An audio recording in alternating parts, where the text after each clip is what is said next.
Hi, I'm Vaness Henry. You are. Why did that feel so off? Hi, I'm Vaness Henry. I'm a 6'2 manifestor.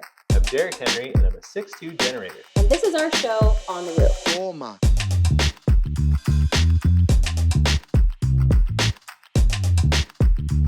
Welcome to season 3. We have relocated, we've moved, we have an almost 9-year-old. He's very anxious about turning 9. True. Doesn't like aging. He loves 8 and the infinity symbol and everything about 8. And it's very anxiety inducing to start your day and realize you're going to be turning 9 soon. Yeah. I don't want to turn 9, and I know it's not for 4 more months, but I still don't want it to. Do you think we place too much of an emphasis on death? Dead parents, the dog's old. Like, do you think he's maybe, like, developmentally, I think he's right where he needs to be with, like, questioning aliveness and what is death and how does that work? And oh my gosh, death seems really scary. And I remember asking those questions. Yeah. I don't know if you did. Oh, remember it. Well, I asked some of those questions. Totally open He's head. probably taken on a lot of our stuff. Yeah. And we're pretty open about the effect losing our parents both had on us with him. We're a very, like, calm family. There's not a lot of yelling in our house. Oh, yeah. He doesn't have a sibling, so there's no sibling fighting.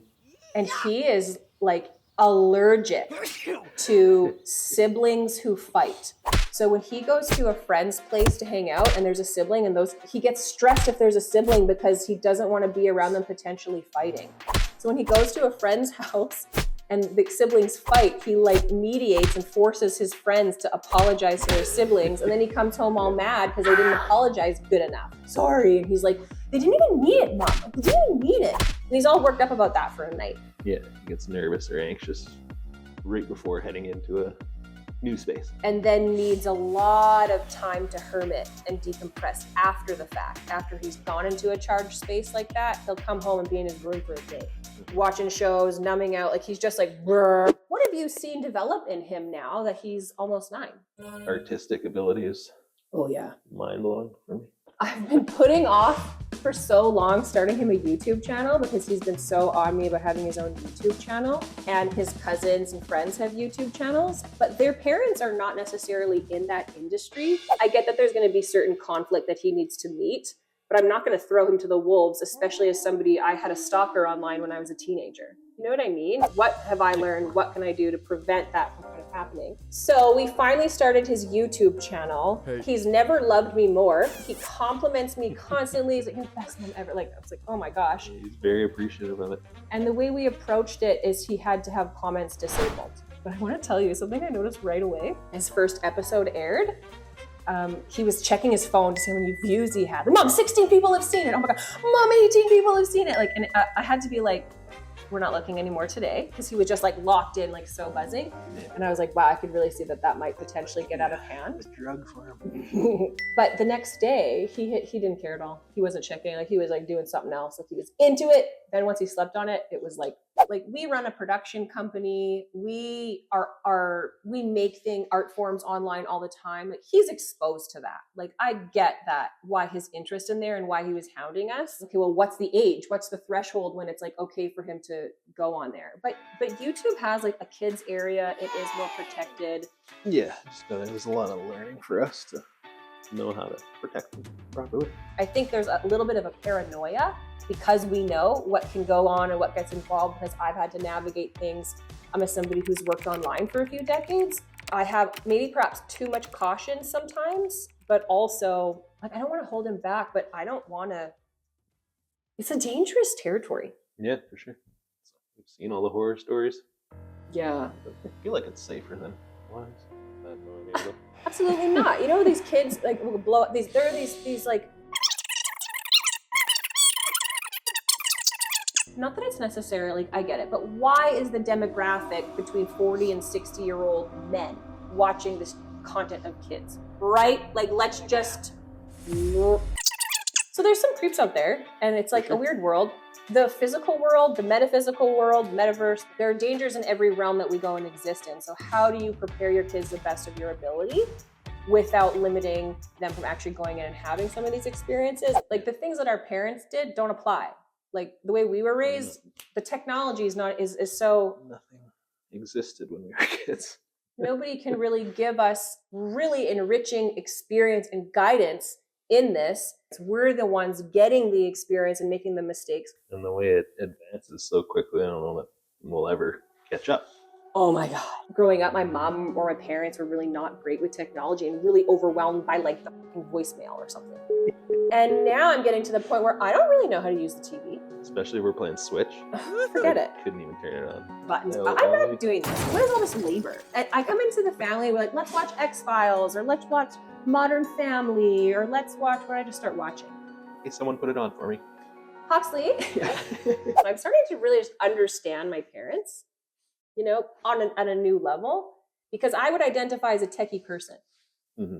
But you don't care about the new tech. But the new tech. Actually, that's something I wanted to mention. When you brought up ChatGPT, I did start dabbling in a little like AI music stuff. That's right. Create some. So over the course of 2023, Derek and I started doing a lot of creative sound projects. We had people reaching out to us for meditation albums, actually just even musical albums, podcasts, lots of like creative sound projects, I would say. To the point where I was having to respond a little too much, and I don't want to do that. And we definitely do that together. It's not like a you or me thing. It's very much, we have different skills. We come together and do them. Mm-hmm. Once we opened up 6-2 Studio and started picking up a couple shows that are on air that we have to maintain production with, you really started to, I feel like for the first time I saw you rev up with your drive again towards something. We started this show during the pandemic. What do you think is, with now sort of all the awareness you have about that was when Derek really pulled away and went on the roof and got out of his career, fully divorced it, broke apart from it. But this was an example of a generator pause and going on the roof. And I really see it as like a chunk of time that you really had to take a step back and rest, because you can't just change the way I can. I feel like, yeah, I got purpose every day again. Like something to go do. So I was getting very bored. Yeah. Whoa, let's talk about that. We've been getting bored on the roof. We've been getting bored. Pondering life in certain ways. We're very private. Like we live this kind of public life this way, but then in some worlds we're like known, and then in other worlds nobody knows who we are, and we really retreat and kind of hide in those places. It's like what are we watching anymore? We have nothing to watch now. We're bored. We watch our kid. You know, we can like, we're always there for him, whatever he needs, whatever he's doing. He's acting now, he's in plays, he's in music, whatever he needs. But you still need to have like a sense of purpose and something you're working toward that makes you excited to make and kind of put your energy into. Something for yourself. And like back in school, it's not home all day. So totally. How do you fill the try time? to fill your day. So yeah, it's been nice getting busy with work. What does a regular work day look like for you now? Like what is working life look like now that you're this entrepreneur, you work from home, you run this production company? What do you do? It's still not labor intensive or task intensive. I know you don't. He doesn't think it's labor intensive, but when we're designing, let's say, a new show. Yeah, that's my favorite part of the work I've been doing is the creative, finding the intros. Like, I don't know, I just really put the headphones on and I can feel the vibe.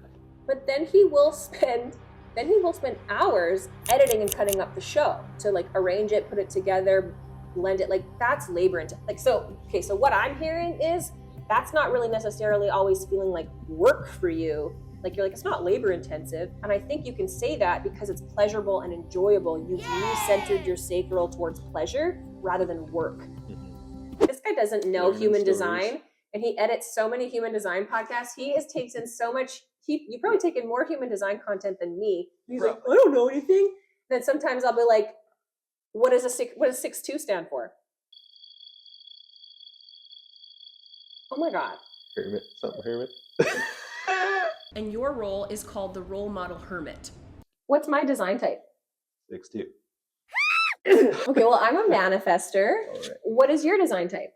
Generator. What's Hawksley's design type? Manifesting generator. What's Alex's design type? Canto. Yeah. I did her show for years. She's a projector. Projector, yeah. Okay. Self-projecting. What's my authority? Got one. Yay! Manifestor. Okay, it's fine. It's I fine. know I know all you the know. words. I know you know. They're in there. I just don't know where they line up. Yeah. So he What's what? has a plethora of language, but he has no idea where it goes. So we're Yeah. doing great. I think we're doing great.